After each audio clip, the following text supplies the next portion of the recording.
వివరణ 2 కొరింథీయులకు రాసిన పత్రికలో ఉంది 13-14. ప్రభువైన యేసుక్రీస్తు వారి కృప, కుమారుడి ద్వారా మనకేం కలుగుతుందట? కృప కలుగుతుంది.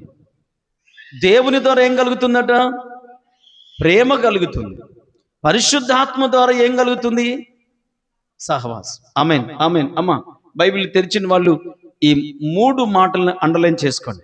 ఈ 3 మాటలు చాలా జాగ్రత్తగా గమనించండి. వాగ్దానం చేసింది తండ్రి, పంపించేది కుమారుడు, వచ్చేది పరిశుద్ధాత్మ దేవుడు.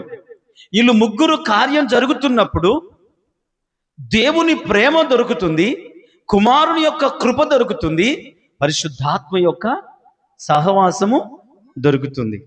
మనకిప్పుడు దేవుని ప్రేమ దొరికింది, కుమారుని యొక్క కృప దొరికింది, మరి పరిశుద్ధాత్మ దేవుని సహవాసం దొరికిందా? ఉన్నారా ఇక్కడే? అందరూ ఉన్నారా ఇక్కడే? ప్రేమ దొరికింది, కృప దొరికింది, సహవాసము దొరకాలి. ఆమేన్, హల్లెలూయా. అయితే ఒక మాట, ఇప్పుడు నేను పరిశుద్ధాత్మ గురించినటువంటి కొన్ని విషయాలు మీకు చెప్పాలని ఆశపడుతున్నాను.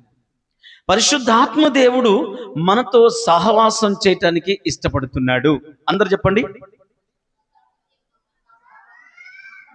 ఇప్పుడు నాకెళ్ళి చూసి చెప్పారు కదా, పక్కి ముట్టలతో చెప్పండి. మాట్లాడుకోండి. ఇదే మాట్లాడుకునే సమయం. హల్లెలూయా. ఏంటంట?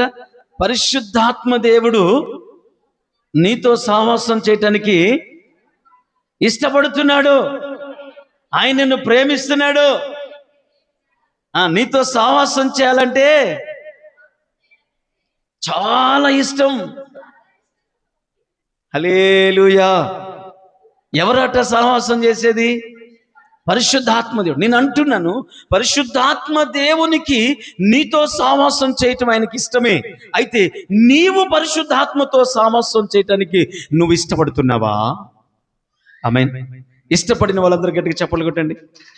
ఆమేన్, హల్లెలూయా. ఆమేన్, ఆమేన్, ఆమేన్. పరిశుద్ధాత్మతో సహవాసం చేసే వారి జీవితంలో ఎన్నో అద్భుతాలు జరుగుతాయి, ఎన్నో ఆశ్చర్య కార్యాలు జరుగుతాయి. బిడ్డలారా, పరిశుద్ధాత్మ దేవుడితో మనం ఎల్లప్పుడూ మనం ఉండాలి. ఆమేన్, హల్లెలూయా.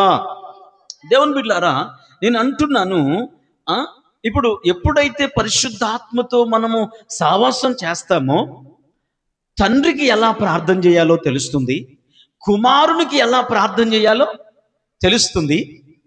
అంత మాత్రమే కాదు, నీకు నీవుగా పరిశుద్ధాత్మ దేవునితో ఎలా